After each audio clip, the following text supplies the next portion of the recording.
खूबसूरत सी इस दुनिया में सब ख्वाहिशों में डूबे रहते हैं। किसी को दर्द न हो इस जमाने में, यह परवाह तो फरिश्ते ही किया करते हैं। दोस्तों, यह हमारी कहानी सेवा भाव से जुड़ी है।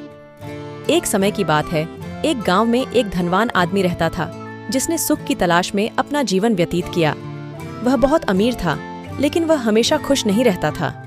इसीलिए वह एक दिन सुख की तलाश में निकल पड़ा। तभी वह एक साधु से मिला जो ध्यान में बैठा था। अमीर आदमी ने अपनी परेशानी साधु को बताई।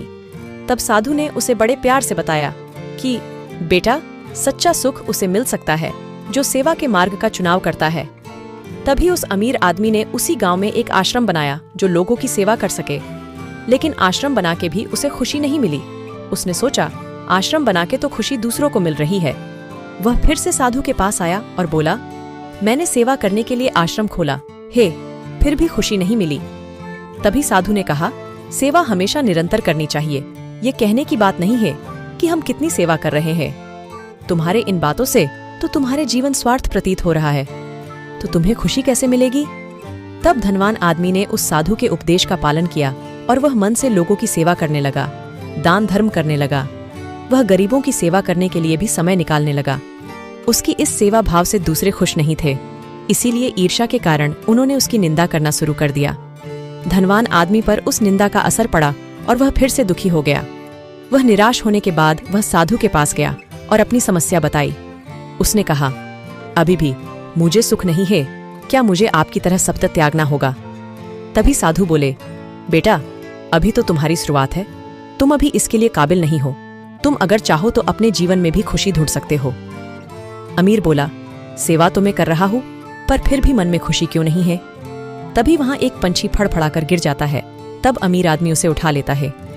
वह पंछी घायल होने के कारण दर्द के मारे अमीर आदमी को चोंच मारने लगता है। चोंच मारने से आदमी को तकलीफ होती है, पर फिर भी वह पंछी का इलाज करता है। ऐसा कई घंटों तक चलता, तब जाकर वह पंछी उड़ सका। पंछी को उड़ता देखकर आदमी खुश हो जाता है। तभी साधु कहता है, बेटा, तुम अभी खुश दिखाई दे रहे हो। अमीर आदमी ने सर हिलाते बड़ी प्रसन्नता से हाँ कहा।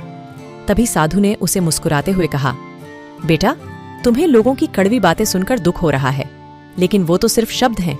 लोग तो तुम बुरा करोगे तब भी बोलेंगे, और अच्छा करोगे तब भी बोलेंगे। अब देखो, इस पंछी ने तो तुम्हें बहुत हानि पहुंचाई, तब भी तुम खुश होना। इसी प्रकार जीवन में हमें अपने कार्यों के माध्यम से सच्चे सुख को पाना होता है। तुम्हारे कार्यों से जुड़े सभी जीव जंतु की सेवा करना ही असली सुख है।